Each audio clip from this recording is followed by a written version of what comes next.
Hello and welcome to the Tennis Podcast, live from Wimbledon on day 14, the final day of the championships, the day that Carlos Alcaraz became a two-time Wimbledon champion. I'm Catherine Whittaker, this is Matt Roberts, this is David Law, this is Jude the Bear, this is our incredible finals day crowd. It is finally a gorgeous evening in SW19. We're ending on a high, folks, just like Carlos Alcaraz. Great day for David's 12 in a row theory, for his bucket hat theory.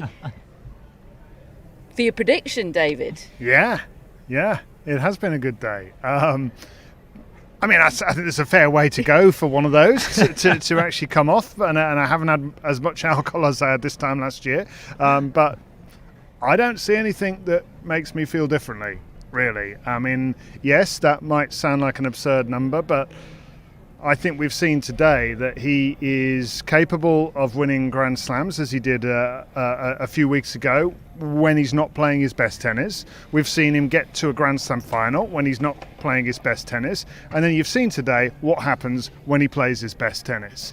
And he's only going to get better if he stays fully fit, because he learnt something else new today, and that's how to choke and win. And I think that is another dangerous moment for the rest of the tennis playing world. Translation, 2 down, 10 to go. Yep, 2 down, 10 to go. I'm not backing down. One last time, throw folks, the Olympics in. If you are with us live on YouTube, thank you first and foremost. Hope you're enjoying being in the chat with Pam Shriver, who has solved all tech issues and is chatting up a storm just now. Hope you're enjoying that. Please do hit like and subscribe if you are with us live on YouTube. Also, one last time, we have to say thank you to the Wimbledon shop for kitting us out in various different ways. Like my new tie. I do like your new tie, Thank you. David. Matt and I have been wearing matching shirts in different colours today. I've had to take mine off due to warmth, which frankly is not something I was anticipating ever having to do a week ago. And we are wearing lovely hats, which have at various different times this fortnight protected us from sun and rain. So can vouch for the hardy nature of all of the clothes to protect you from whatever the British summer might throw at you. And obviously Wimbledon is over for another year, but the Wimbledon shop is available year round online, and they do global shipping, and it's very quick. And I'm going to be wearing my strawberry jumper year round. I've got it in my bag. Just makes you feel good, doesn't it? I was so Stick sure that finals day was going to be a strawberry jumper day, but then the sun came out and Yep. It's warm, and here we went are. for strawberry t-shirt and cap day. Here we are. That cheer isn't for us. I think it might have been for John Lloyd. I'm just going to take it. Yeah. Makes us feel a little Bit bit less annoying, special. actually, yeah. Yeah. Okay, back to Carlos Alcaraz. It is his 4th Grand Slam title. He has never lost a Grand Slam final. It's his 2nd Wimbledon. It's the completion of the Channel Slam at 21 years old, and it is his first time defending a Grand Slam title. That's all for the what does it mean question, which will be coming later in the show, and we'll be talking about that in relation to both finalists today. Matt and I have just come from the Novak Djokovic press conference. That's why we were a few minutes delayed coming on today, and it was well worth delaying, I think, because it was interesting in there. So we'll talk about all of that, but first we need to talk about the match, because we did a preview show earlier on today looking ahead to this, and kind of the headline topic of discussion was how similar a match and outcome is this going to be to the final that we had last year, and the answer is not at all. It could not have been, other than ultimate winner, it could not have been a more different match to last year, right? Absolutely. I mean, last year was, defined at the start by Novak Djokovic coming out and middling the ball and making Carlos Alcaraz very uncomfortable and jumping out to a lead. And it was just so different right from the start. Here we had Novak Djokovic trying to cling on to his serve in the very first game of the match. 14-minute game, I think 20-something points, and Alcaraz ultimately getting the break and kind of setting the tone really from that point on. And Alcaraz was just so superior to Novak Djokovic in this entire match. As you've referenced, there was the choke when he was 3 championship points up in a row in the third set, and he then produced a string of errors and ended up having to serve to stay in that third set. But that little moment aside, Alcaraz did everything better than Novak Djokovic today. Serving in particular, Novak Djokovic has just said he's never seen Alcaraz serve like that before, mid 130s pretty consistently. Returning, he was jumping on Novak Djokovic's serve, and from the back of the court he was way superior as well, hitting huge forehands, winners all over the court, and Djokovic looked pretty lost and pretty rattled very early in this match. The number of net approaches in that first set, and it continued, but especially in the first set, was like, wow, he's kind of having to resort to coming in, and yet that's not working either. The number of volleys that he dumped in the net was pretty shocking, and yeah, as you said, couldn't have been a more different match really in terms of, like, last year was kind of on a knife edge all the time. It was, the momentum was swinging back and forth. Both players had periods where they were the better player. Today, it was all Carlos Alcaraz right from the start. David, there are some pundits in this sport who are prone to hyperbole, and I'm going to venture that Tim Henman is not one of those. Right. Having worked with him for a long time, he's featured on this podcast. He's a friend of the show. He described this match up until the point that Novak Djokovic broke Alcaraz when he was serving for the match, and we will talk about that in isolation, but up until that point he described it as an annihilation. Well, yeah, that's what it was. It was actually, I love watching Carlos Alcaraz play any match, even the ones where he doesn't play that well. There are usually spells that are really just make me smile, make me jump off my seat. He achieved today what he was clearly trying to achieve in that Medvedev match at the start, when he was trying to centre himself, almost Djokovic-like, sort of not get too wound up and bouncy and running off into the distance and coming up with miraculous passing shots. He was just trying to dictate and dominate, and he didn't have the sights in against Medvedev, and he had to go the long way round. Well, he had the sights in today, but at the same time I felt quite sad watching Djokovic unable to keep up at all like that. Now, the guy had knee surgery a few weeks ago, so I think he was compromised. I don't think he was able to move like he could a year ago, and in a year from now, if his knee's fixed and he hasn't deteriorated too much with age, then he might be able to move again like he did a year ago, and it might be a little bit different as a result.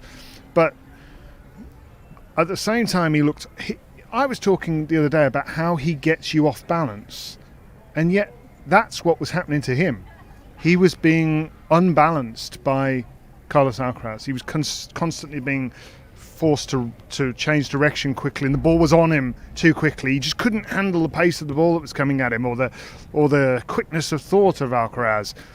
But then he hadn't. Well, of course he hadn't, because he hasn't been playing people like that. He hasn't even been playing Alcaraz of the rest of the week. He's been, and this was Alcaraz at his best. So, what chance have you got? It was an annihilation, and it was awkward really, because I don't particularly want to see an absolute all-time great look a little bit embarrassed, and for a while there he was looking a bit embarrassed. Yeah, and I think, I'm sure we're going to talk a lot more about Carlos Alcaraz, but just to stay on Novak Djokovic, I thought it was interesting that in the press conference just then, Djokovic didn't mention the knee that much. He did talk about how it compromised his preparation coming in, but he kind of very specifically referenced the first few rounds here at Wimbledon where it was bothering him most, and he did say that he was feeling better as the tournament went on. Now, I agree with you, David, like, he didn't look himself in terms of movement. I think particularly to the forehand side, when he was pushed out there, he was kind of running and slapping at the ball rather than sliding into it and balancing himself and centering himself. Like, there was definitely, he didn't seem himself. But what strikes me is that I just had such throwback to the Australian Open during this match where Novak Djokovic was getting embarrassed for the first 2 sets and kind of for most of the match really against Jannik Sinner as well. And that was pre-knee injury. That's now 2 Grand Slam losses in a row against his biggest, youngest rivals in Sinner and particularly now Alcaraz, where Djokovic has not had the level. He's just not had it in him to match them on a couple of different surfaces, and that to me is a big shift. I said on the show earlier, was that Sinner match at the Australian Open a one-off, or was it the start of a trend? And it feels to me now like Novak Djokovic just hasn't been in brilliant form all year, pre and post knee surgery. I know we've had moments at the last 2 slams where we've thought he's getting there, but he's not come up against this level, and that's the true test. And look, I didn't see this coming from Novak Djokovic because I thought it would be closer. I thought he'd lose, but I thought it would be closer. But looking back now, it feels like maybe this kind of was coming, given the evidence we've had this year. That's the debate here, isn't it? How much was the knee a factor? How much was this injury or compromised physicality versus form for Novak Djokovic? And it sounds to me like, David, you come down more on the side of injury. I think I of course having surgery 39 days ago was not nothing today. I agree. He wasn't moving with abandon out to his forehand side. He was definitely taking steps where he would ordinarily slide, for sure. However, I still think a fully fit Novak Djokovic would have been losing that match today.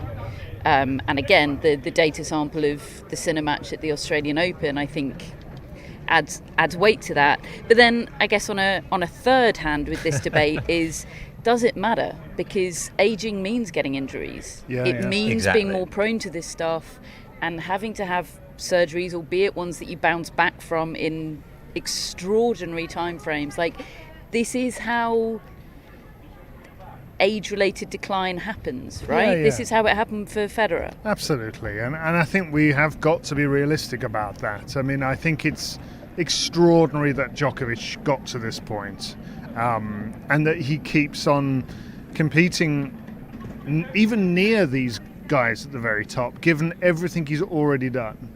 Like, how do you get the motivation to keep on getting up in the morning and planning your life around this training that you need to do to make yourself relevant as an absolute top level tennis player? I think that's an extraordinary achievement in itself, and I don't think it's getting easier. I don't think it's going to get easier. Because this will embolden the locker room, right? It's the erosion of the locker room aura. He's going to need to show something soon, I think, just to jolt everybody again.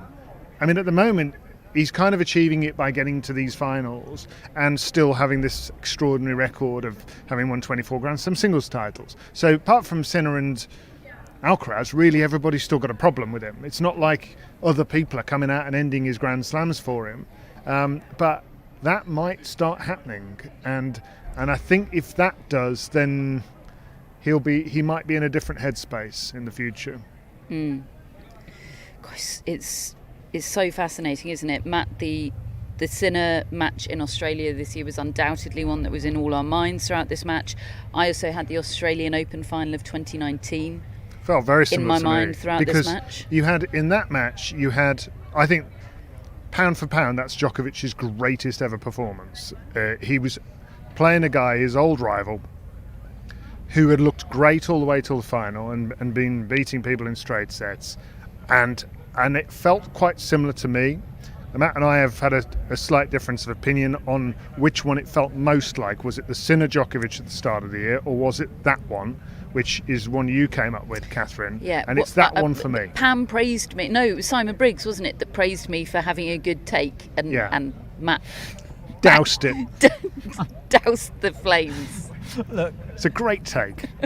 There definitely are elements of that, like, because Nadal was coming into that Australian Open, wasn't he, having not played since the US Open before, and he didn't have the reps against the top players in the way that Djokovic doesn't have the reps at the moment against the top players. So I absolutely stand agree that there's a definite similarity there, and the feeling you had watching it was just like these two great players coming up against each other, and yet one is so superior to the other.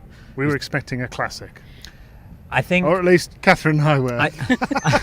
I think we shouldn't have been expecting a classic at the 2019 Australian Open. In hindsight, I think that's my take here. Like, I suppose maybe we shouldn't have been today, though. And maybe exactly, but I think the reason we shouldn't have been expecting a classic, I think, in 2019 at the Australian Open was that Nadal had a very specific problem with Djokovic on a hard court going into that. He had lost 14 sets in a row against him on a hard court. It had been 6 years since he'd won a set.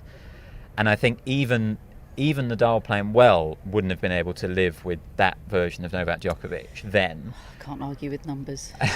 Whereas I think today... He's killing me with numbers. Today and the Sinner match, it feels less about a specific matchup to me and more about circumstances of career. And you've got a guy in Novak Djokovic who is nearing the end and squeezing every last drop out against two coming forces who have probably the higher peak level right now. So that was why the Sinner one came more to mind for me. But I do take the point about, you know, the reasons why it made you think of 2019. The other thing, this isn't a specific match, but the other matches it made me think of, and this was something you referenced the other day, David, was Serena Williams' 4 Grand Slam finals after coming back from her maternity leave, the quest for 24, the feeling of, well, she'll definitely get there eventually. Okay, she didn't get this one, but she'll get the next one, and she just never did. You know, we know there was 24 memorabilia made for Serena Williams, the Grand Slam that never was, and we know there was a 25 jacket in Novak Djokovic's bag today that might never be worn. Well, and I imagine they would probably have a different design, won't they, when he eventually does do it. So for every slam he's entering, they're designing a new 25. 100%. Yeah, I think no so. question about it. If someone out there wants to create a museum of tennis memorabilia that never gets used, I would be there in a shot. It's like draft tweets. Absolutely. It fascinates me. Yeah, I do find it really so interesting to see what Djokovic does in the period he has left, you know, and how long it lasts. And I hope it's not accelerated by injury, and of course that must be a real possibility. Given the age he is right now, it may well be just motivation when he starts feeling that he's just too far away. And I still think it's very possible that he can make another surge and be fully fit. Come into, like, Australia, for instance, will be interesting. I think US Open's a big ask, really, given it's not that long off, and he's got to do the whole clay court shift first and that sort of thing.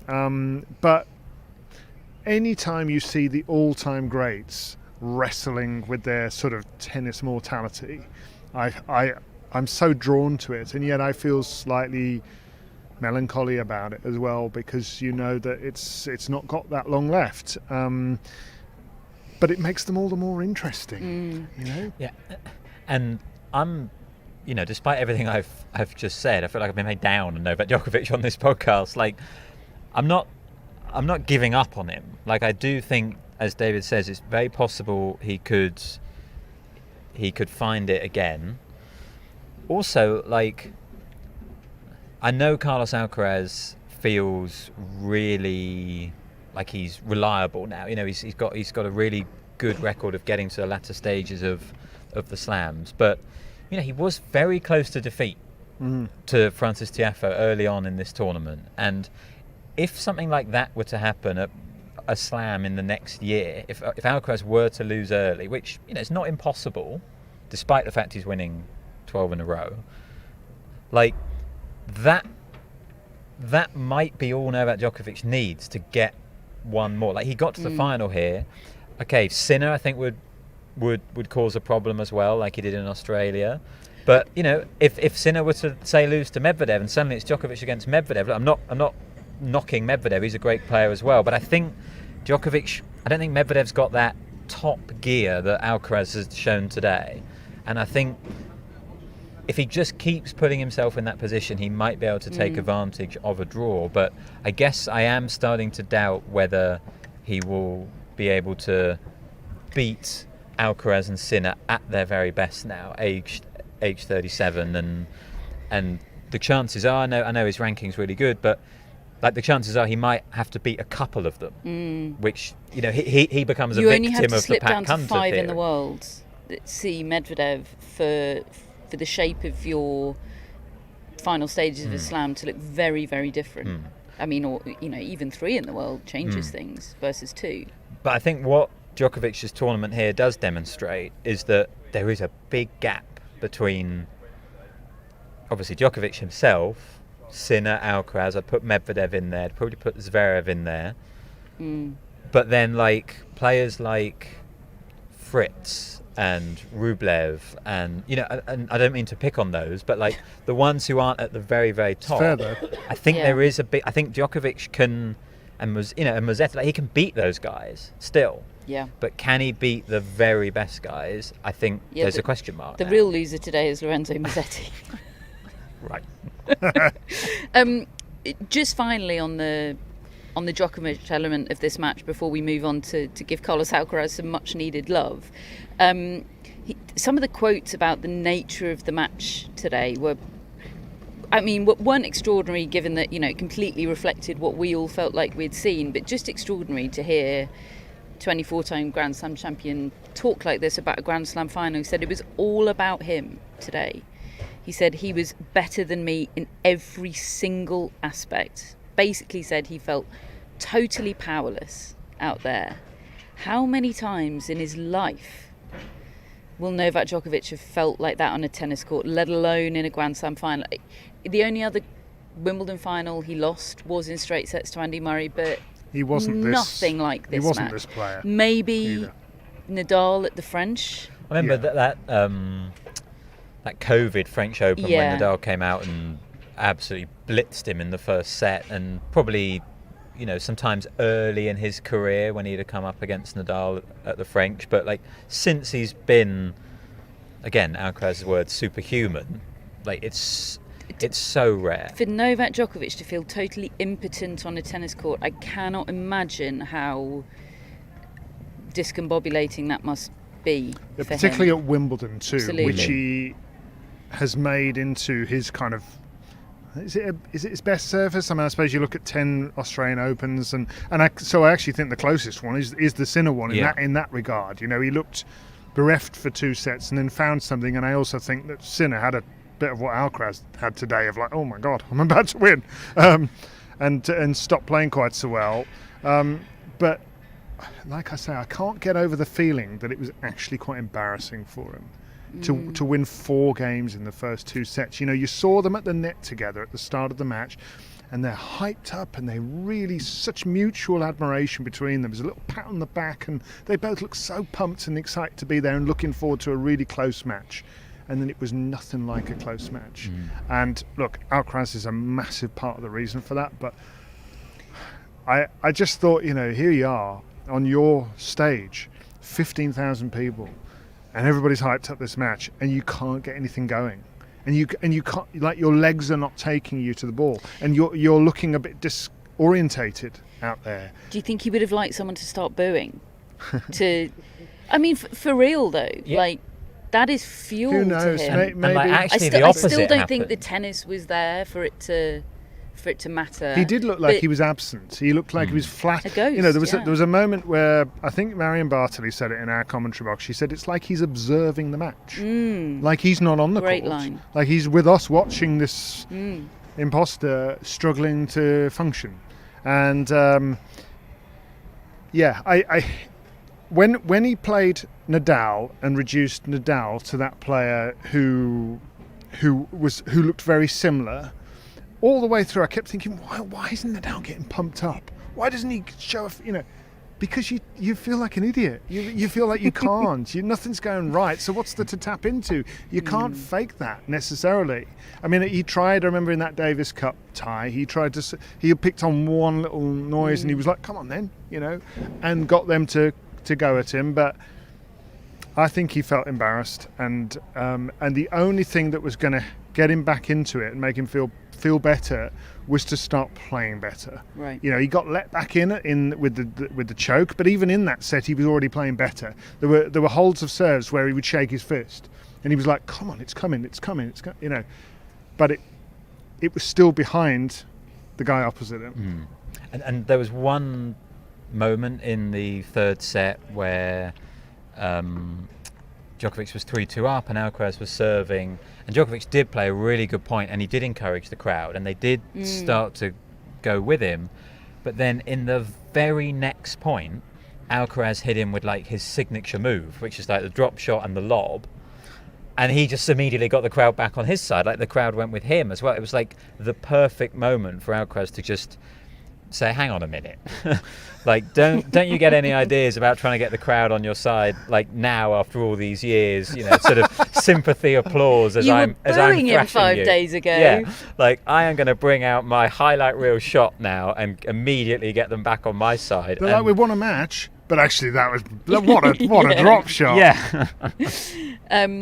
Vicky Spreadbury, incidentally, lovely Vicky Spreadbury. We love Vicky. In the chat just now, has said she would love to hear from Juan Carlos Ferrero as to what percentage of his potential he would now put his charge Carlos Alcaraz at, because of course Indian Wells last year, at which point Alcaraz was already a Grand Slam champion. He went on to win that Indian Wells title. He told David, after some loitering on the lawn, that Alcaraz was at 60% of his potential. And it's as if Vicky knew that Carlos Alcaraz, that Juan Carlos Ferrero was loitering right behind us in that moment. He has now gone.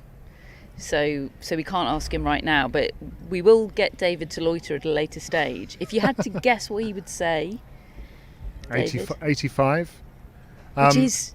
60% 15 months ago was terrifying, and 85% now is terrifying. I mentioned the other day that I feel like Carlos Alcaraz is gathering data without analytics. He's just soaking up experience. In real time, we are seeing the birth of an all-time great happening in real time. And he is figuring it out with the rest of us. It's one of the earliest I think we've ever thought that about a player, because Novak Djokovic has got the most Grand Slam titles, but nobody was saying that about him when he was 21. Nobody. Federer?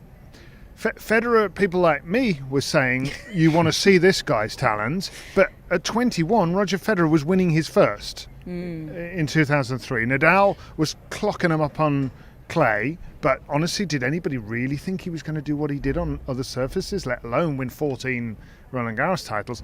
This guy, before even winning his first, we were all saying, this guy's talent, he's like watching all three of them in one person. And then Djokovic underlines that by saying the same thing last year. So the big thing to me is what happened when he choked. And it was one of the most spectacular, nerve-ridden capitulations I've seen on centre court. So let's just go through this. He is, in Tim Henman's words, annihilated Novak Djokovic for 3 sets. He breaks after probably the game of the match. Actually, that game. Yeah, that game. I know the first game had drama and it was very long, 14 minutes I think, and it was compelling. But I think this game, in terms of quality, this was Djokovic's best game, I think. Alcaraz finally breaks in this third set. He's 5-4. He's serving for the match. You just know everyone's gathered at the side of the court, and they're waiting. The trophies being lined up, and he goes 40-love up, and it's as routine as you like. The game is encapsulating the whole day for Carlos Alcaraz at this point, and then he not only loses serve from that point, he loses 7 points in a row. Yep. And 9 of the next 10. and okay, there were a couple that you could give him a pass on, because Novak Djokovic stepped up and made it difficult for him. but basically threw them away, didn't he? Like, you could see how heavy his arm was. It was adorable, really. It was this guy that's just been doing this superhuman stuff for this whole match suddenly looks as human as can be. It was superheroes, they're just like us kind of stuff. It's like Alejandro Davidovich Fekina. Oh my God, I can't play this point. Yeah, he shat himself. And on one of the match points, I think it was the 40-30 one, he hits a big serve, and Djokovic hits a return that looks like it's maybe floating long, and while it's mid-air, there's a massive scream from someone in the crowd, like a yes, this match is over. But Alcaraz decides to hit the ball and misses it. And was it going out? I don't know. I not confidently enough to not hit it. I can understand why he hit it for sure, but he missed. And James Kyothevong, the umpire, had to make his announcement of please don't make any noise during the rallies to respect both players. And so quickly after that, he just made 2 unforced errors and had lost the game. And then Djokovic holds really quickly. And it was the 5-6 game that impressed me the most from Alcaraz, because at that point he's lost 9 of the last 10 points. Djokovic has, saved 3 consecutive match points, and Djokovic has won this title before, having saved consecutive match points. But Alcaraz played a great game at 5-6, like a really great game. Just completely kept it together, and as soon as he did that, I thought, well, he's going to win this tiebreak now, because he'd got over it. Yeah, he'd weathered it. Yeah, it was so impressive, that 5-6 game. And that's, to me, why he ends up taking his 85% now even higher, because I think he won't make that mistake again. I don't think. I think he's going to start just serving Grand Slams out with no just bother. like he didn't make the mistake of a slow start today. No. Yeah, it was kind of that thing that you said the other day, Catherine. He just lives for the drama. Yeah, and there hadn't been any. There hadn't been match, any. He was like, would I even enjoy this win if there wasn't some drama? Yeah. Right. And there was also the other twist in this mini choke tale was that after that epic game, when Alcaraz finally breaks in the third set, Djokovic barely sat down at the change of ends. He was fast serving at the end of that game. He whether it was a tactic or whether he was just wanting to get it over with, I don't know. But then he basically doesn't sit down at that change of ends, which was extraordinary. And again, maybe it was a tactic. If it was a tactic, it was masterful. But it seemed to me like it was just, let's get the inevitable over with here, which was extraordinary to see, I thought. Yeah, I actually didn't notice that. Wow. There was a guy with a large hat sitting in front of me on centre court, and I was having to do a lot of straining. Matt's had some first world problems today, I really folks. have, He yeah. sat down in his seat on the third row on centre court. We're fifth, but we're seats. Fifth row. Yeah. We're And he seats sends for a picture of, get the of his violins view, out for me. and there's a big hat in front of him. And he was like, I'm not impressed with this. Where seats are going for 10 grand a go. Yeah, it was pretty extraordinary. He does the Jude Bellingham celebration. Who are you supporting tonight, Carlos? God, Jude. God, Jude. Go on, Jude. Tonight's the night. And then he does the interview on court. I love how just in the moment he is. I say this every time, but his emotions are so pure, aren't they? He's just enjoying it, and I find that so unrelatable and so magnetic. I want 1% of that. It's incredible, and he spoke really well in the presentation. He clearly didn't, I thought, want to get booed in relation to the football again. He was very keen not to. Very get careful booed. when the football came up. All he said was a nice little line. He said, "I've done my job. Over to you, Spain." I had a good chat with a Spanish journalist here from EFE, the agency in London, on BBC Radio, and I asked him what Alcaraz is like to deal with, for them to report on, and he just loves him. he just says he's everything you think he is as a lad, as a person, and he was actually quite a lot more confident in Alcaraz winning his match than he was in Spain winning their match tonight. And that was a pre-match chat. That was a pre-match chat. Yeah. So no surprises for him, Manuel. Could I just take a moment to applaud Wimbledon on the speed with which they put together their post-match, post-final presentation ceremonies. Very good. It's very good. Faff-free. It is faff-free, and I would like to any Grand Slam organisers watching and listening, you don't need a stage. Yep, that's how to do it. And the draw. We don't they start without faff and they end without faff. Right. Yeah, you do not need a stage. Just sitting there in the stadium. In Paris, they pipe in weird sort of lift music while a bunch of sort of burly 22-year-olds construct a completely unnecessary stage, and everyone's just sort of sitting there. And the poor finalist. And a cameraman zones in on the finalist's is in face. the face of the beaten finalist. It is not necessary. I know people will say, "Oh, but it looks better for TV." You can figure it out. I think that looked pretty good for TV. I agree. Out there today, you need the moment.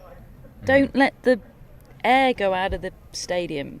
We don't need stages. I feel very strongly about that, if it isn't obvious. Okay, we've arrived at the what now. The what now chat. I guess in the most immediate term, we look at the Olympics. And that's... Can't wait. Oh, me neither. I'm so pumped. That is really interesting from a Carlos Alcaraz perspective because, he's going to be playing the doubles with Rafael Nadal. That is going to be such a big deal, I think. Nadal's going to ditch Casper Ruud, get Alcaraz in. That almost feels bigger than the singles. Good swap. Yeah, Casper Ruud's a good one. Do you think so? Yeah. David needs him to win the singles for 12 in a row. No, it doesn't count. It's just a bonus. It's just an icing on the cake. And also, Marca were reporting that Juan It'll Carlos... count if he wins it. Marca were reporting that Juan Carlos Ferrero is not going to be there at the start. I think he's going to go out for the later rounds. But because they're kind of a team, like I said, you're there. Obviously, you're playing the tennis as an individual, but you're also representing your team. And I think David Ferrer is the captain of the Spanish tennis team, so he's going to be there. I think Alcaraz's agent is going to be there with him, but I don't think Ferrero is going to be there from the start. And look, maybe Alcaraz can get through those first few rounds without Ferrero, but I'm quite a big believer in that partnership and how important it is for just almost calming Alcaraz down. Well, that's going to be another one. Back to the Australian Open. He hasn't lost a Grand Slam match since the Australian Open, and that was a different Carlos Alcaraz. Not when things were going well. When things are going well, he's fine without Juan Carlos Ferrero. It's when things aren't going well. And that's what these two slams have been defined by. Right. He hasn't always had his best tennis, and he has worked it out. I think he'll be all right with Juan Carlos Ferrero. I agree, I but that think is so the too. next stage of his evolution. It's part of the 15%. Hey, imagine if he drew Rafael Nadal in the first round of the Olympics. Oh, no, I don't accept that. No. Redo the draw. Are you saying that as if it might be... Redo the draw. Are you saying that as if that might be a good thing? Well, that'd be interesting, wouldn't it? Telling me you wouldn't tune in for that. I'm going to tune in for all of it anyway. Yeah. Aren't I? I mean, Catherine basically just watches Olympics 24/7 for how many weeks is it? 2. 3 weekends, 2 weeks. Right, yeah. Catherine Whittaker is unavailable. Yeah. Also going to be commentating on some gymnastics, which could be fun. And trampolining? Trampoline. I'm tuning into that. What do you do? Just bounce up and down? Cameron Matthews tuning into that. What about the Olympics for Djokovic? Can't wait. He's fascinating. He's big desperate for it. Oh, what a big ask that. Right. Yeah. And he mentioned in his press conference, going back to the place where he got injured. I think it might be slightly in his head. Interesting. Because he was very unhappy with what they did to the courts. He he thinks that he got injured because of kind of how they. Or thinks an injury was treated the courts. aggravated. He was carrying Right. a tweak, wasn't he? He certainly thinks it contributed to what ended up happening to him. So I think there is a bit of residual feeling there. It feels too soon for me. Like, Yeah, that's what it feels like to you me. know, like I mean, even if he hadn't hurt his knee, I think it's a big ask for him to be going clay, grass, clay hard courts. I mean, with a knee problem. Phew. I mean, look, again, wouldn't write him off, but I think I'd write him off now for winning the gold. Really? Yeah, the only thing is, like, weird things Best of do three? sometimes happen at the Olympics. they do. But I would be massively surprised if he won the Olympics now. I would be surprised. I'd be surprised. But I wouldn't Does that write mean he's him not off. in the mix? Wow. That's It a question does. for David. He's in my mix. He's in the mix still. Hang on, you. So we wouldn't be I would write surprised. him off. He's in the mix. Well, I think other people. Okay, he's not in the mix. The Well only, done, the Dave. only thing that gives me pause for thought, in a way, is the fact that Zverev's injured too, because I think Zverev is another guy who could have taken him out. Although I So don't the think he update is on the he? He's Zverev playing, injury is that he's okay. he's playing Is he? Hamburg, right? Okay, no, I don't think Djokovic is in the mix for the Olympics. How big's the Olympic mix? Men's. Probably a mix of one in the women's, isn't it? 3. Alcaraz, Sinner, Zverev. You wouldn't put Ruud in? I'm putting Casper Ruud in my Olympics mix. Okay, Best of maybe three. 5, because you've got to make room for Nadal. Hang on. Nadal Nadal's over in there, Djokovic. but not Djokovic. It's Rafael Nadal It's Novak at Roland Djokovic. Garros. The guy's won it 14 times, and he's gone to Bolstad to practice. You think What are you being in talking about? Bolstad right now is a positive? For Yes, his, massive Yeah, positive. I do as well, actually. Yeah, Like getting some reps on the context, clay. Yeah. Hang on a second. Help me here, Matt. That's I guess- lunacy, right? I've just said I'd be 5. surprised if Djokovic won Olympic gold, but Someone's Would just I said be on the that chat, David surprised? is Daviding very hard. I'm just saying. no, he has to be in the mix. Djokovic is in the mix. Nadal? It's like when you were Yeah. all saying Medvedev was in the mix, and I said no, he's not. Then he lost in the first round. But you can lose in the first round having been in the mix. Yeah. Yeah, but he wasn't. He wasn't in mine anyway. Okay, so... Okay, I'm going both of them are in your Alcaraz, mix. Sinner, Zverev, Ruud, Djokovic, Nadal. Quite a big mix. That's quite fun. You're putting Nadal in the mix. Yeah. Cool. As well, as you said, Clay, like Nadal pushed Zverev at Roland Garros. Okay, lost in straight sets, but 2 of those sets were very close, and it was bad conditions for Nadal. And he's going to have had a warm-up tournament here. Yeah, look, it's Nadal, so he kind of automatically goes in the mix. on What about clay. Nadal Alcaraz in the doubles? Oh, they're in the mix for that. Oh, yeah, yeah. sure. I haven't quite got my head around all the Hollywood doubles pairings that we're going to have at the Olympics. Oh. Yeah, me too. Me too. Incidentally, and if anybody saw Andy Murray's Instagram story today, I mean, don't if you're squeamish, but it makes me think that maybe the Olympics might not happen for him. Speaking of doubles pairings, not necessarily ones that would be in the mix, but yeah, that's a pretty bleak note to be ending Wimbledon on. But an Alcaraz Nadal gold. Oh. Is that a prediction? I'll have a look at the draw first, but We don't even know who's in I'm the certainly draw. not writing them off. Some people are asking about our plans for the Olympics. I'd love to be able to answer you in detail because we were supposed to have a planning meeting about that during this fortnight, but we are yet to learn that planning anything during a Grand Slam is Terrible obviously an idea. impossibility. We're not doing dailies, but we will be doing more than weeklies. Yes. Yes, that's confirmed, right? Yeah, absolutely. Watch this space. We will be, trust me, on my watch, we will not be neglecting the Olympics. It will get the love it deserves. And we're having our meeting tomorrow. Are we? I'm putting it out there. Post golf. Golf and then meeting. What time? What's tea time tomorrow? 7:48. Catherine's coming. Not playing, but coming. I'm coming to drive the buggy. I cannot resist a golf buggy. Oh. Gets you setting an alarm. I mean, we'll still see if she gets there in time. A few other You're results sitting from today. We put it out on the live show. Some order, please. A few other results from today to discuss. A very important one, which we did talk about in our preview show earlier on today, because it was first match of the day on court number 1, so it finished while we were on air. Alfie Hewitt has completed the career Grand Slam in singles today. He beat Martin de la Puente 6-2, 6-3. I know that sounds like a relatively straightforward scoreline, but he was twice a break-up in that second set and got broken back. And his heart must have been pounding. Eventually got over the line 6-3. Incredible scenes and sounds on court number 1. This is 3 consecutive years he's reached the singles final here and been unable to get over the line. Most famously, 2 years ago, he served for the match 4 times and was unable to close it out.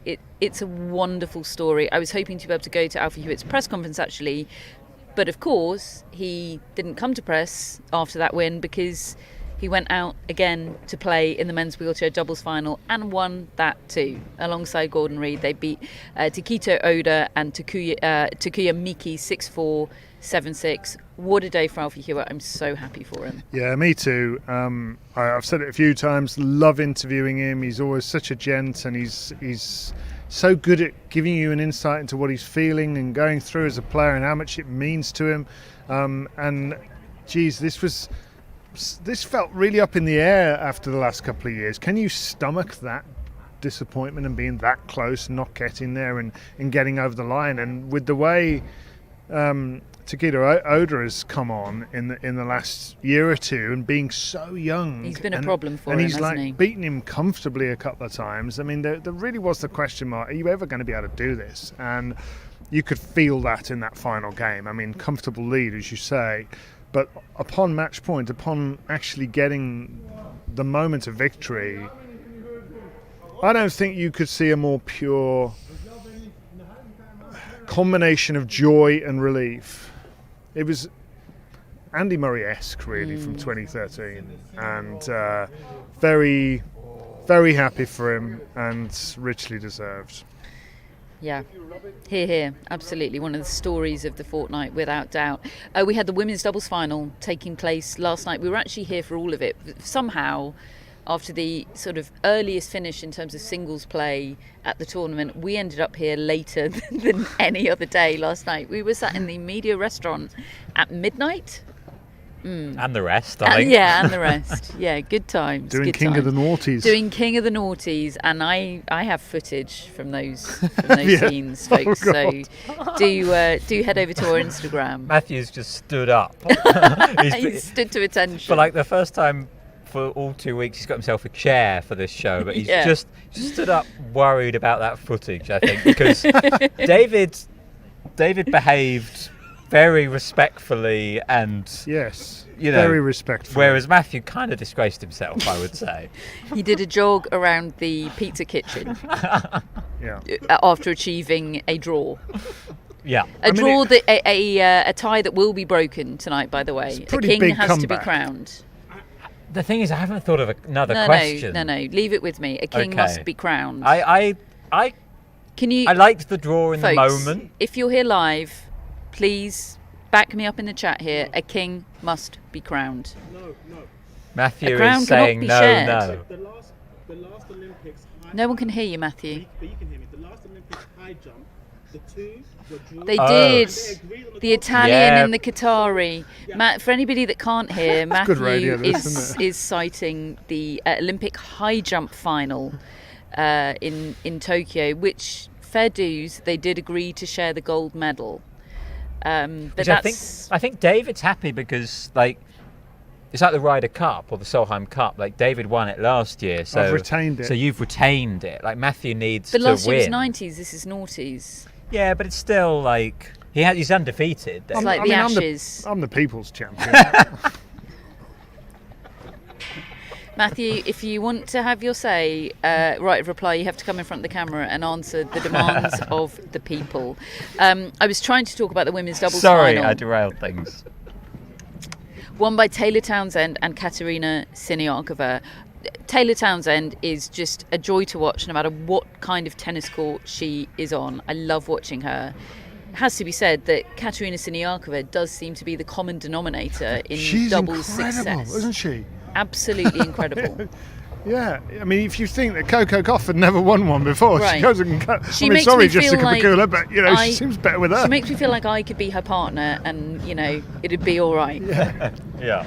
But I mean, actually, both Coco Gauff and Taylor Townsend, serious doubles players in their own right. Actually, and just seeing the last two Grand Slam tournaments, their celebrations, what it meant to Taylor Townsend yesterday. Absolutely. Oh, it was wonderful. And especially, look, I'm not saying Taylor Townsend is going to necessarily do what Krejcikova's done, but in the context of Barbora Krejcikova yesterday, who is a doubles player, filed away as a doubles player for so long, struggling, as you told us the other day, David, to get into singles draws. That must be pretty inspiring for those kind of players. Yeah, it should be, shouldn't it? Especially given Taylor Townsend is clearly a very good singles player. And I just think that winning big in doubles like that just makes your career that much more viable. Suddenly you're getting yourself a really good income stream and everything But it else. also makes it tougher in singles in other ways, because if you're going deep in an event in doubles, you can't play qualifying for events because they take place the week before. True. Like, you're kind of stuck in a bit of a nether zone. Like, I remember Max Purcell talking about that, didn't he? Yes. Like, having to sacrifice a bit of his double success in order to really give the singles a go, which has gone pretty well for him. But it's a tough choice. But I'm thrilled for Siniakova and for Taylor Townsend as well. We had the men's quad wheelchair singles. That was won by second seed Niels Vink. He beat his doubles partner Sam Schroeder 7-6, 6-4. I think you'd call that an upset, actually. Second seed beating Sam Schroeder, the top seed. The women's wheelchair doubles was won by the top seeds Yui Kimiji and Gothatso Montagne. They beat Yiska Griffin and Didier de Groot. Last time this tournament, I'll be saying that. 6-4, 6-4 in the final today. Montagne was the first black South African ever to compete at Wimbledon in 2018. I can't believe it took until 2018 for that to be the case, but it's their third major doubles title together and their maiden Wimbledon title together as a team. They lost in the final last year, so this incredibly emotional for them. And just like Carlos Alcaraz, will be going to Australia seeking the career slam as a team. I love it when people are seeking a career slam. I love it. We had the boys and girls finals today. Some names to watch out for in the future. The boys was won by second seed, and I can't wait to look back on our pronunciations of this when they're famous and world number ones. I'm going to give it a go though. Nikolai Budkov-Kjær from Norway. Kjær, I think. There's a footballer, isn't there? Kjær. Oh, thank you very much. Beat Mies Rotgering 6-3, 6-3. The winner from Norway, Rotgering from the Netherlands. And the girls' singles was won by Renata Jamrikova, the top seed. She beat Emerson Jones, the third seed from Australia, 6-3, 6-4. Didn't drop a set all tournament, Jamrikova. She's a name that I've been seeing a lot for a long time in juniors. She's 17 years old, and I suspect she'll be making that transition to the pros pretty promptly. So look out for her and for Nikolai Budkov-Kjær. Yeah. And we've just had the mixed doubles result. Is the result in? Yeah. Live news. Yeah, a 6-4, 6-2 win for Shea and Zielinski over Gonzalez and Olmos, the Mexicans. No slight on Gonzalez and Olmos at all, but how can you not celebrate a Shea win? Oh, Absolutely, it's Always. joyous. Yeah, well done to them, Shea and Zielinski, our final champions of Wimbledon 2024. I quite like the mixed doubles being the last event of the tournament. I do too. It's happened by accident I know. this time. I It's think supposed It to always be used to be the case. Thursday. They've moved it to Thursday. I'd move it back. Same. I like it. And maybe they will after this. Yeah, I think it slightly depends on, if there's a really epic men's final that goes True. 5 Last year it hours would have or been- so, Yeah. then it very much Would have feels been problematic. That's a fair point. But in that scenario today, kind of perfect that they got that extra match on centre and before the football.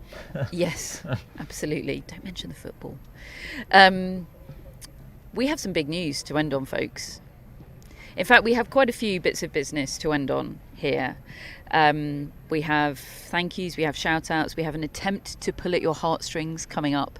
But before all of that, some of you watching and listening were kind enough to come and see us at a live show that we did in London during Queen's in the build up to Wimbledon. It was a very overwhelming experience for us.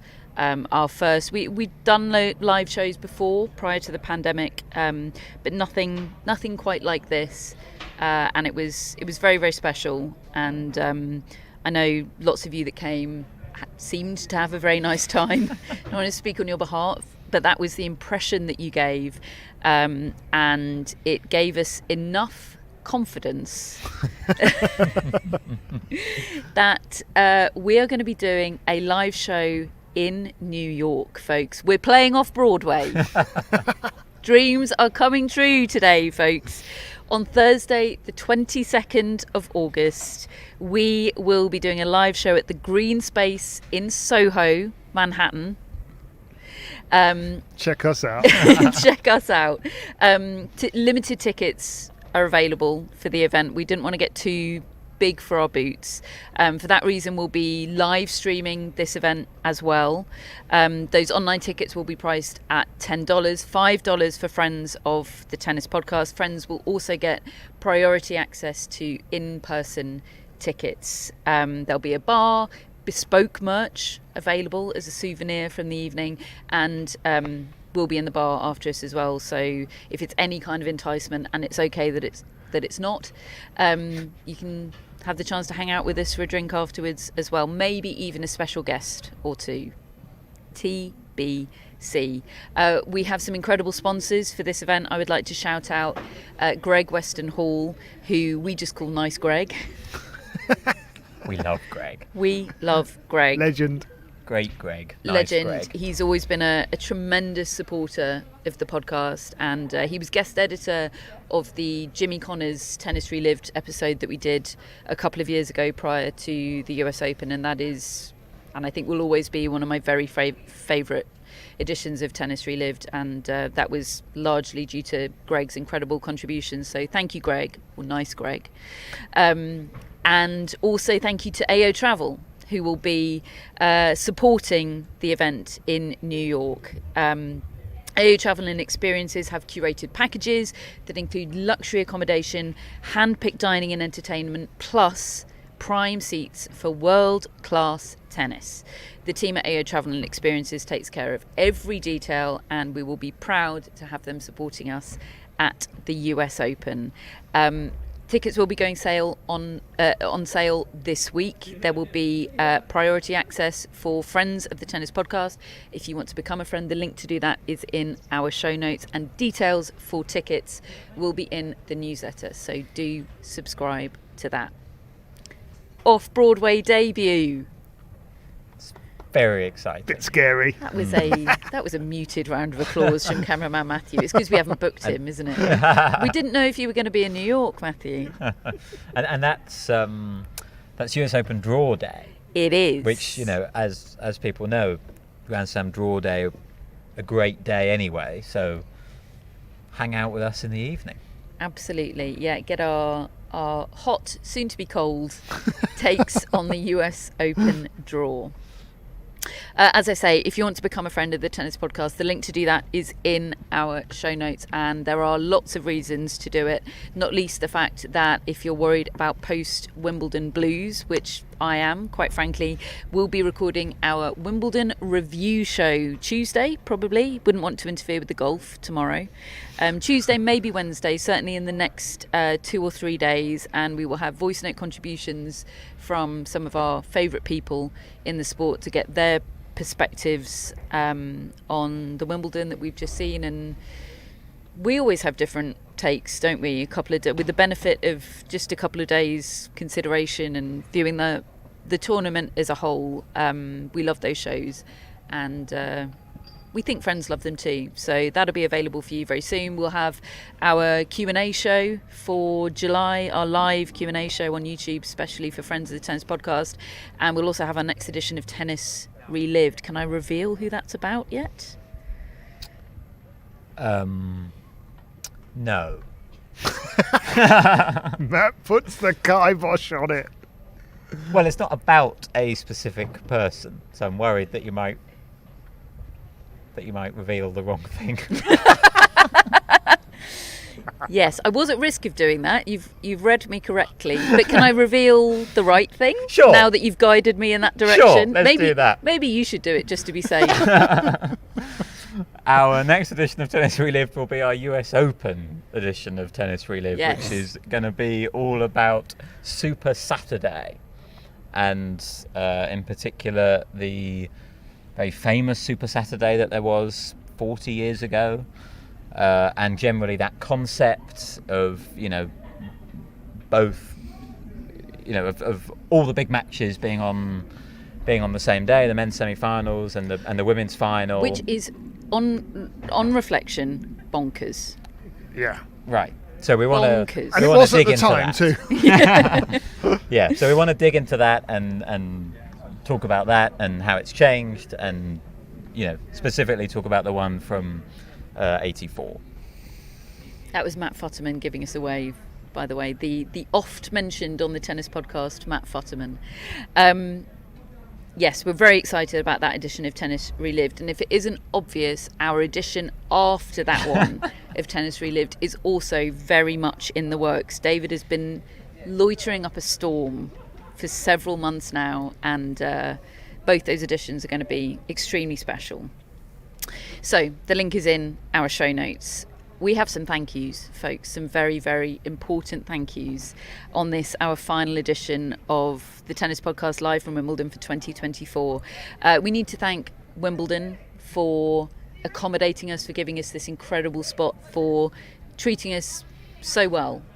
It is a real privilege and a joy for us to partner with Wimbledon in the way that we do, and we're very, very grateful for it, and it enables us to bring you what we think is kind of the best possible coverage that we can do of a Grand Slam tournament, and it's such a thrill. Yeah, it is. I mean, they trust us to get on with the job and be us, and that's all we want. We just want to be us in an amazing location, and that's what they enable. And it's been just brilliant. I mean, and it's not raining on the final show of all things. There's not a cloud in the sky. It's extraordinary. Yeah. And on a related note, we must thank the Wimbledon shop for Yeah. providing me with my wardrobe for the next 12 months, quite frankly. We've never looked this good. They've been tremendously supportive. It has genuinely been our pleasure to wear their stuff. And we met Jude. It is lovely. And now forevermore, David and I are going to have to check that we're not wearing the same shirt when we meet up. And Matt as well. That's a weird thing. Yes, the custody of Jude has been brought up and discussed. I think it's already been claimed. Yes, I was always going to suggest that Jude needs to stay with you, Matt. There have been calls for Jude to live on the shelves that good feature idea. as the backdrop for our live shows. Well, Very all our good shows, idea. frankly. Very good Okay. idea. I was going to suggest a relay, but No, if you'd like me to have Jude, I will have Jude. I think I would like you to have Jude. It Let's- would be like wrenching a newborn from its mother on the basis of this. Pending performance tonight? No. We are facing Jude will be in the bin. Yeah. Okay, well that's that decided then. Onwards with our thank yous. Cameraman Matthew. Woo! Legend! There's still a crowd member here. Cara applauding stuck Matthew. around to applaud cameraman Matthew. Cara made us friendship bracelets, and that's just the most amazing thing. Mine says Artifice. Mine says the barge, and Matthew says Matt says the backhand list. Yeah. Oh, it's great. No, I've got cameraman Matthew on the brain because despite the fact that he manages to insult me pretty much every time he opens his mouth, I still absolutely love him. He is Talent. He's a special talent, yeah. His energy is Alcaraz-esque, isn't it? You just, even if he's talking absolute waff, you just want to be in his presence. Yeah. He makes every day better. He makes every day better. It is honestly quite a skill. I saw him accidentally insult a lovely man to his face earlier and just totally get away with it. It was extraordinary. What a skill to have, and he's a heck of a cameraman and editor, and floor manager and producer as well. And we also experienced life without cameraman Matthew. And it was a tough scene. It was a tough day, let me tell you. How did we get on air? Yeah, it was a tough day. Yeah, AI is not coming for your job anytime soon, Matthew. We would like to thank Gorana, our designer, without whom everything would look crap. Working at all hours of the night to make things look excellent, and we're very grateful for it indeed. Oh my goodness. One We'll last be closing in around 15 minutes. Please make your way to the exit gates and make sure you take all your belongings with you. We hope you've enjoyed your day here at Wimbledon and wish you a pleasant and safe journey home. Thank you. God, even that got a round of Wow. applause. Good crowd At tonight, last. isn't it? Wow. Where was I? Thank you, Gorana. Our next thank you is to Hannah. I don't even know what to describe Hannah as, quite frankly. She is our writer. She is the captain of the barge. She is a truly wonderful person and special talent who I cannot believe we get to work with her, quite honestly. Every time I read her work, I'm like, why aren't editors of national and international publications calling her up and saying we have to have you? But I'm glad they're not, because she's ours, and yeah. Thank you, Very Hannah. lucky. Thank you, Hannah. Thank you to everyone that's been on the barge and keeping it rocking. We love being on the barge. We love checking in. It's an absolute joy. That's another benefit of being friends of the podcast. And thank you to all of our friends of the podcast that keep this show on the road year round. Thank you to our podlogger Wooly. She does plenty else besides does Wooly, but I do like the name podlogger. It's very good. Yeah, she does the she does the artistic doodles. She calls them doodles, but they're doodles. They are better than anything I They're ever just the produced greatest in doodles that we've so ever had. 3 years of art class. yeah. Yeah, when I was sort of weekly asked to go and see Mr. Gleave, the teacher, for lack of engagement. I've got no talent. What can you do? Thank you to Pam Shriver for being a guest and for being a great vibe as well. Thanks for being our friend, Pam. We love you. Thank you to everybody that has been in the crowd for these live shows. Honestly, some of you have stuck around in the most extraordinary conditions to make the crowd sound bigger than it actually is with the use of bins, and we're so grateful for that. It's such a vibe, and you're all so invariably lovely when we come over to chat to you, and that is simply wonderful. On which note, I would like to attempt to tug at your heartstrings just a little bit, because the aforementioned excellent cameraman Matthew has prepared the Tennis Podcast live from Wimbledon 2024, the best bits. Okay, 1 minute 30. Oh my God, it's so exciting.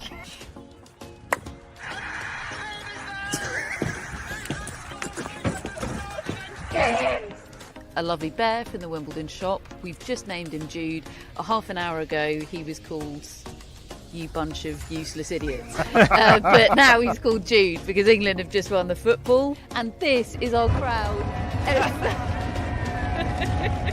You thought last night's crowd were diehards. We actually have a crowd over there in the distance. They can't even see us recording. Rain be damned, we are going to have a good night. Do you see what I did there? Matt wants to sit in the rain, folks. But no, because it wasn't raining. Catherine and Matt are currently crowding underneath an umbrella while I brave it in the throwing down rain. So I know I've got the Wimbledon tie on, but you guys have got some nice kit here. I know. I like that. It's good, Well isn't done. it? Tim Hemman is standing over there undercover, Yeah. laughing at us. Yeah. It's great. Come on, Tim. Oh, a pigeon! A pigeon!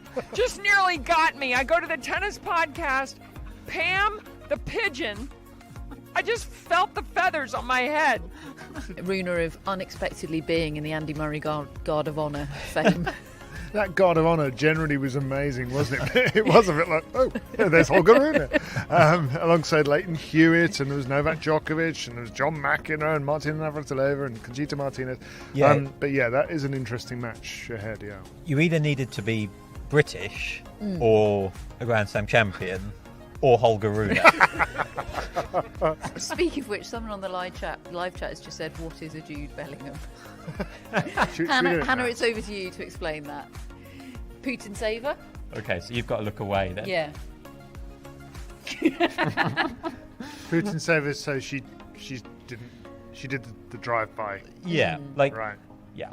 Good night. Shit, the microphones. We have had some truly incredible, memorable, wet moments this fortnight, and I'm going to miss it all terribly. We have been accompanied through all of it by Maverick, our Wimbledon mascot. Thank you, Maverick, and thank you, Carol, for the presence of Maverick. We're very grateful for that. Thank you to our mascots that we have year round, that we let down consistently. And yet still they have no choice to stick with us because they've already paid for the privilege. The dearly departed Darwin for me. David has Francis and Matt has Haida and Soma. Have you worked out the final standings? No? Newsletter? Congrats to Owen, because Owen, Well done, Owen. Owen is our champion for Wimbledon. Could you just let me know whether I've lost to Reggie? That was David. Only David out of us two lost to Reggie. Okay. In fact, Reggie tweeted on match point to Alcaraz, "This is David loses to Reggie point." Yeah, but I've retained King of the Noughties, and I'm getting 12 in a row right, so it's fine. Okay. David, always seeing the sunny side. Love that. Never change, David. Billie Jean, cuddles coming for you next week, Billie Jean. She is sponsored by Billie Jean King and Alana Kloss. Hello to you, Billie Jean and Alana. And thank you for supporting us always. We have our top folks and executive producers. They are Jamie, Jeff, Chris, and Nice Greg. Thank you. I didn't mean for that to sound threatening. We love you and we thank you. And one last time, Matt, for Wimbledon 2024, we have shout-outs. We have Stacey Meadows, who is in Dallas, Texas. Right, Stacey. Like Stacey Alistair, Yeah, who former CEO of the WTA and now tournament director at the US Open. Yeah, good shout. And Stacey has been lucky enough to attend the Dallas Open, Indian Wells and the WTA finals. Ooh. Should be able to get to a 500 tournament now that Dallas has been upgraded. So just to complete the set, she needs a Grand Slam and an ATP finals. You can do it, Stacey. Pam is calling us. Pam, we're still on air. Group Get voice back call. in the chat, Get back Pam. in the chat, Pam. Oh, she's hung up. Okay. Butt dialed or anything? I don't know. Thank you, Stacey. Stacey Meadows. It's a bit of a tennis hub, Dallas, isn't it? Yeah. Meadows? I thought there might have been a tennis Meadows, but I realise now that I'm actually thinking of Jenny Meadows, the middle distance runner. Getting in the Olympics. I'm Mode. Olympics on the brain, quite frankly. Thank you, Stacey. We've also got Trip Johnson from Oh, Trip. Nashville, Tennessee. had to be from America because that name doesn't exist in boring Britain. Tripp says, this is my third shout out. The last 2 times, Catherine has said Tripp is only a name you find in America. Will she go 3 for 3 or will the streak be broken? We've officially run out of material, apparently. It's time to get off air. Do you know? I think there is a Johnson who, I think, although it might be Johnson, who Goran Ivanisevic played in the first round of Wimbledon in 2001, and I know this because I was informing him about how well I'd done in that question in King of the Noughties and reeling off his run to the title with Roddick, Rosetsky, Moyer, Safin, Henman and Rafter. And I said, who did you play in the first round? And he goes, Johnson. So maybe not the same. Anyway, Also, Steve Johnson. And there was a Don Johnson who was part of a doubles team when I first joined the ATP. There you go. I feel like I just got booby trapped and I fell for it. Which is absolutely on me for having such limited material, apparently. Oh. Hey, thanks, Tripp. Thank you, Tripp. I'm so sorry. Same time next year. Yeah. And finally, we have Jeff Denny. And Jeff doesn't know he's getting a shout out because it's a gift from John Gibson. Jeff is in Washington, D.C. John is in Maryland, which is Pam Shriver country, isn't it? And Jeff and John met more than 30 years ago when they were speechwriters to US Secretary of Defense Bill Perry. Wow. Political How cool's that? speechwriters is one of my fascination careers. That is interesting. Yeah. There's a What a cool friend. Yeah. Anything else? No, I mean that's quite a lot, isn't it? Yeah. I love it. I love it when people surprise other people. Are we with talking shout-outs. Jeff with a J or a G? Jeff with a J. Like So Jeff like Tarango. Yes. Any others? No. JJ Wolf is isn't he a John Jeffrey? Yes. Yeah. I feel like Jeff isn't going to be thrilled with JJ Wolf. And JJ Carter, who coined the movement. Oh. Although I have no idea Wow. if Jeff was part of the name. Jeff, thank you. Jeff, Tripp, and Stacey. Stacey. Meadows like Flushing Meadows. Of course, that's better than random Jenny Meadows, isn't it? Thank you, folks. I have nothing else on my agenda. I have no choice but to wrap this up, other than to tell you one more time, or ask you one more time politely to like and subscribe if you're enjoying what you're watching. We will be back very soon, folks, particularly soon for Friends of the Tennis Podcast, but very soon for everybody, because we just can't help ourselves. We love doing this podcast. We love talking about tennis. We love the sport. We love hearing from you. You are such a wonderful community of listeners, and we're very grateful for you indeed. I'm so sorry I let so many of you down with my shout outs. But we love you and we love doing this, and we will see you and speak to you very soon.